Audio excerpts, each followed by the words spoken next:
Hello student, हमने इससे पहले वाले वीडियो में आपको बेसिक केमिस्ट्री मतलब केमिस्ट्री की आधार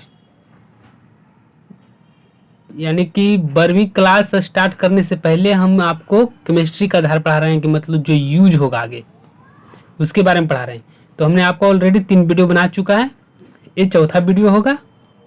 हम इसमें आपको IUPAC के बारे में बताएंगे। तो ये क्या होता है अब पढ़ेंगे तो पता चलेगा क्या होता है।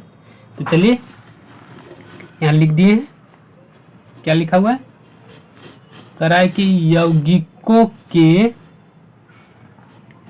नामकरण के लिए, यौगिक आप जानते हैं उसको नाम अलग अलग होता है, उसी के नाम के लिए हम IUPAC का एवं साधारण नाम की जरूरत होती है।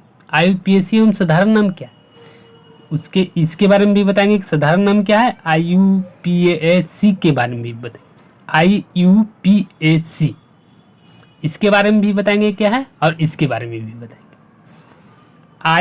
IUPAC ही आगे जाके इसी पे हम आपको नोमेनक्लेचर बताएंगे, मतलब नाम करने के लिए यौगिकों को। तो साधारण नाम का क्या है मतलब वो भी बताएंगे। तो आगे चलिए क्या कर रहा है, मतलब यौगिक के नाम के लिए एक साधारण नाम और एक IUPAC नाम को जरूरत होती है।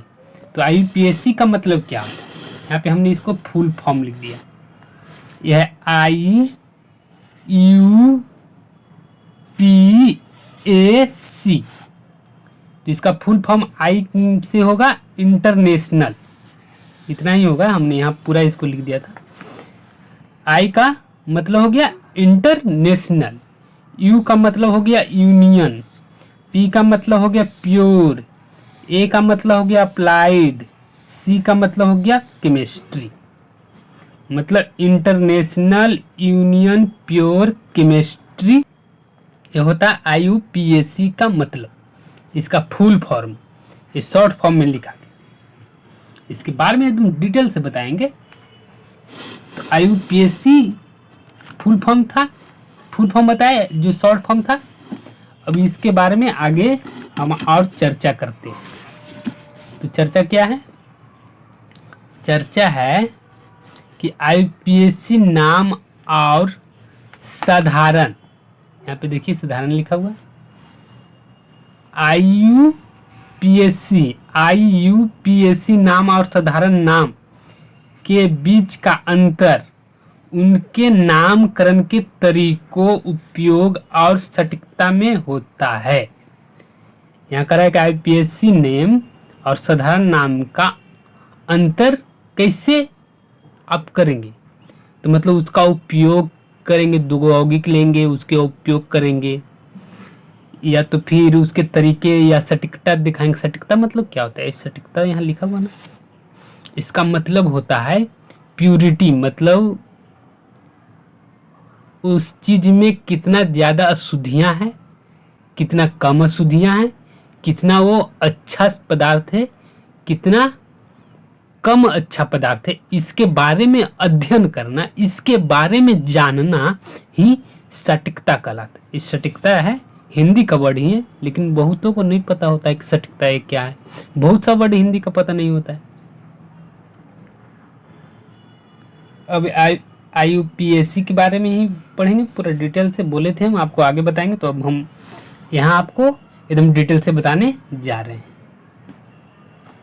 तो क्या है IUPAC नाम रासायनिक, यहाँ ये रासायनिक लिखा हुआ है, IUPAC नाम रासायनिक यौगिकों को एक व्यवस्थित और मानकृत विधि से नाम देने की तरीका है। व्यवस्थित, और यहाँ पे व्यवस्थित है और ये मानकृत, इसका मतलब क्या होता है, व्यवस्थित मतलब अच्छे तरीके से सजा कर लिखने की, मानकृत मतलब उसका उपयोग कैसे होगा, क्या होगा, वो अगर जो आप IUPAC नाम जान जाएंगे तो उसे पता कर सकेंगे, जिसे international union of pure and applied chemistry द्वारा निर्धारित किया गया। ये क्या international union of pure and applied chemistry, यही IUPAC का फुल फॉर्म है, ये एक संस्था है जो इंटरनेशनल लेवल पे है। इंटरनेशनल का मतलब क्या होता है? अंतर्राष्ट्रीय। अंतर्राष्ट्रीय हिंदी भाषा, इसका मतलब क्या होता है? मतलब वो संस्था ऐसा है कि जो वो कहेगा वही पूरा दुनिया को मानना पड़ेगा। मतलब कोई यौगिक का नाम जो कह रहा है IUPAC से, वही IUPAC नाम के द्वारा जो यौगिक को पढ़ा वही भारत में भी मान्य होगा, वही चाइना में भी मान्य होगा, और वही इंग्लैंड, US, UK वगैरह सब में मान्य होगा। तो जो इस संस्था बनाएगा, एक संस्था बना हुआ है IUPAC के नाम पर ही एक संस्था बना हुआ है जहाँ यौगिक का नाम किया जाता है। अभी ये ऐसा क्यों करते हैं? अभी ये ऐसा इसलिए करते हैं क्योंकि अगर जो कोई साइंटिस्ट बना हुआ है, अब बहुत बड़े एलिमेंट्स मतलब बहुत बड़े तत्वों या यौगिकों की खोज कर रहा है, उसका उपयोग के बारे में जान रहा है, तो जब बहुत बड़ा साइंटिस्ट बनेगा वो तो और अपने को साइंटिस्ट मतलब साथ में काम करने वाले साइंटिस्ट भी, तो ये तो नहीं है कि वो सिर्फ भारत के ही होंगे, दुनिया के कहीं का भी साइंटिस्ट दूसरों भी हो सकता है। मान लिया एक भारत का, दूसरा कोई और जगह से, तो आप उसके दोनों एक साथ कैसे बात करेंगे? भारत में साधारण नमक को नमक कहेंगे और वहाँ NaCl कहा जाता है। अब आप साधारण नमक कर रहे हैं, वो समझ ही नहीं रहा, वो NaCl कर रहा है, आप समझ ही नहीं रहा, तो ऐसे नहीं समझेंगे तो आप दोनों कोऑर्डिनेशन कैसे कर पाएंगे? मतलब आप उस कोई किसी तत्व के बारे में जानकारी इकट्ठा कैसे कर पाएंगे? इसीलिए IUPAC कहा कि जो नाम अगर जो UK का वैज्ञानिक को पता है वही नाम इंडिया के वैज्ञानिक को भी पता होना चाहिए। इसीलिए इस संस्था को बनाया गया IUPAC। इसका विशेषताएं क्या है? विशेषताएं मतलब इसका खूबी क्या है? खूबी, तो इसके खूबी हम बता रहे हैं आपको। यहाँ विशेषताएं हैं, करा ए में पॉइंट वाइज है, ये 4 पॉइंट हुए हैं आपको D तक। तो कह रहा है यह यौगिक की संरचना मतलब यह यौगिक की संरचना पर आधारित होता है। मतलब कैसा बना है यौगिक? कार्बन से बनेगा, आप तो जान ही रहे, कार्बन, हाइड्रोजन, नाइट्रोजन ये सब से बनेगा। उसको संरचना मतलब कितना कार्बन है, कितना हाइड्रोजन है, कितना नाइट्रोजन है, उसके आधारित पर यह यौगिक की संरचना पर आधारित होता है, उसके आधारित पर IUPAC नाम दिया जाता है। दूसरा पॉइंट है इसका उपयोग वैज्ञानिक और अंतरराष्ट्रीय स्तर पर किया जाता है। इसका उपयोग मतलब कोई नाम दे दिया यौगिक का, तो उसका उपयोग आपका क्या कहाँ कर सकते हैं? अंतरराष्ट्रीय मतलब पूरी दुनिया में कर सकते हैं, वैज्ञानिकों के लिए किया जाता है। तीसरा पॉइंट है यह सभी जगह एक जैसा होता है, जिससे भ्रम की स्थिति नहीं होती। हम अभी आपको कह दिए थे, पहले ही समझा रहे थे जब कि IUPAC इसीलिए बनाया गया कि यौगिकों का नाम सभी जगह एक ही हो, जैसा इंग्लैंड में होगा वैसा इंडिया में होगा, वैसा ही चाइना में होगा। कोई एक यौगिक है उसको पूरा दुनिया में एक ही नाम होगा, इसलिए IUPAC को फॉर्म किया गया था, मतलब बनाया गया था। चौथा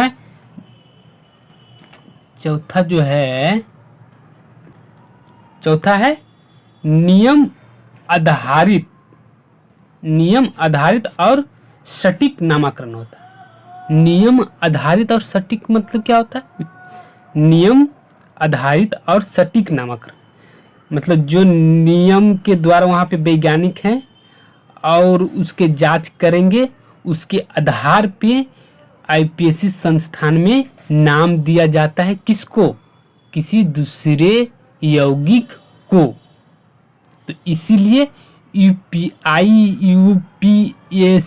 को फॉर्म के बनाया गया था।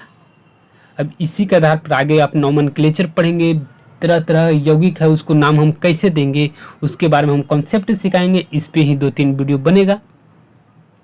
तो चलिए एक उदाहरण से समझते हैं। उदाहरण है एथेनॉल। इसका फॉर्मूला होता है C2H5OH। इसका IUPAC नाम कहा जाता है एथेनॉल। लेकिन इसी को जब साधारण नाम में पढ़ेंगे आगे, जब यहाँ पे हम बताएंगे साधारण नाम दूसरे वीडियो में, ये वीडियो ज़्यादा लंबा हो सकता है, चाहे इसी वीडियो में बता देते हैं थोड़ा थोड़ा सा लंबा होगा। तो इथेनॉल का IUPAC नाम है। अब साधारण नाम इसी को क्या होगा वो आगे आपको बता रहे। इंडिया के अनुसार साधारण नाम बताए।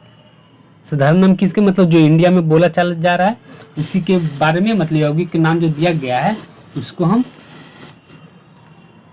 साधारण नाम कहते हैं। साधारण नाम क्या है? साधारण नाम करा है परिभाषा में, साधारण नाम रासायनिक यौगिकों को उनके दैनिक उपयोग स्रोत या पारंपरिक नामकरण के आधार पर दिया गया नाम है। जैसे नमक जो है उसका साधारण नाम क्या है आपके लिए? नमक है। लेकिन IUPAC के आधार पे साधारण नमक भी कहते हैं, IUPAC के आधार पे उसको NaCl2 भी कहा जाता है। ये क्या कहा जाता है? NaCl। अब ये NaCl दुनिया में जानता है, दुनिया के लोग जानते हैं NaCl, लेकिन भारत को नाम क्या है इसका? नमक है। तो इसी को हम साधारण नाम कहेगा कोई NaCl का साधारण नाम तो नमक। इसका विशेषता क्या है? इसको भी तो कुछ विशेषता होगा। कहा है यह नियम आधारित नहीं होता बल्कि परंपरा और उपयोग पर निर्भर करता है। मतलब जिस तरह से कोई उपयोग करता है उस पर निर्भर करता है। जैसे एक एसिटिक एसिड होता है जो चिट्टी काटती है, लैक्टिक एसिड भी होता है जो दूध में पाया जाता है, एसिटिक एसिड होता है जो सिरका में पाया जाता है। अब सिरका कहेंगे यहाँ पे, कैसे कहें? क्योंकि सिरका बना मिठाई वगैरह में भी उपयोग किया जाता है, सिरका विनेगर में भी, मतलब अचार वगैरह में भी उपयोग किया जाता है। तो उसके अनुसार आप सिरका कर दिए, लेकिन उसको नाम क्या है? एसिटिक एसिड है। अब चींटी जो काटती है उसमें आता है फॉर्मिक एसिड। अब फॉर्मिक एसिड जो चींटी काटता है उसके द्वारा जो रासायनिक पदार्थ बाहर आता है उसको फॉर्मिक कहते हैं।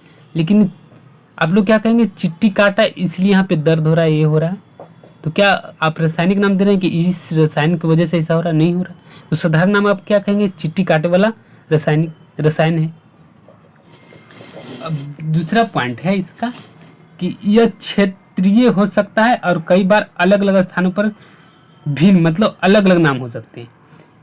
मतलब क्षेत्रीय हो सकता है और कई बार अलग अलग स्थानों पर भिन्न भिन्न नाम हो सकते हैं। जैसे नमक कोई कहता है, बहुत सी जगह नमक को नून भी कहते हैं, नून। लेकिन हर जगह नमक को नून थोड़ी कहता है, नहीं कहता है। आप महाराष्ट्र में चल जाइएगा तो नमक को कुछ और कहता है। अब बंगाल में आएंगे तो नमक को नून कहा जाता है, बिहार में भी नमक को नून कहा जाता है। आलू को अलग जगह अलग नाम से जाना जाता है, अलग जगह अलग नाम से जाना जाता है। लेकिन IUPAC आधार पे उसको में कार्बोहाइड्रेट होता है, कार्बोहाइड्रेट का सूत्र लगाएगा, उसके अनुसार बताएगा कि इसमें जो पदार्थ है कार्बोहाइड्रेट। लेकिन आलू के नाम से जानते हैं। तो क्या आलू सब जगह एक नाम से जाना जाता है? नहीं, क्षेत्र में अलग को अलग नाम से जाना जाता है। दूसरा है, तीसरा पॉइंट है, यह वैज्ञानिक संदर्भों में हमेशा सटीक नहीं होता। अब वैज्ञानिक इसको कैसे? एक वैज्ञानिक इंडिया का है वो तो जान जाएगा कि नमक है, लेकिन एक वैज्ञानिक आपको ब्रिटेन का आ गया तो क्या जानेगा नमक? वो नहीं जानता नमक।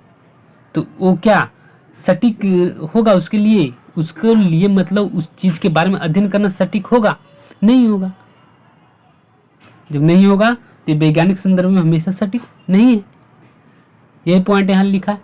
और है, अब इसको एक एग्जाम्पल से आपको समझाएंगे। एग्जाम्पल है एथेनॉल। एथेनॉल को सामान्य भाषा में शराब कहा जाता है। सामान्य भाषा में एथेनॉल को शराब कहा जाता है। IUPAC नाम और साधारण नाम के बीच प्रमुख अंतर, ये अंतर आपको दूसरे वीडियो में बताएंगे। इस वीडियो में बताए तो वीडियो बहुत लंबा हो जाएगा, इसलिए हम इसको अलग दूसरे वीडियो में बताएंगे। एथेनॉल को हम वहाँ पे क्या बताए थे? आप एथेनॉल के एथेनॉल नहीं कहा जाता है, लेकिन एथेनॉल के यहाँ शराब कहा जाता है। दारू जो पीता है उसको क्या कहते हैं? एथेनॉल है वो। लेकिन अगर जो बिहार में उसे कहेगा तो क्या दारू है, कोई अलग जगह शराब कहेगा। ये अलग अलग स्थान पे अलग अलग नाम है, साधारण नाम से नहीं पता चलता है।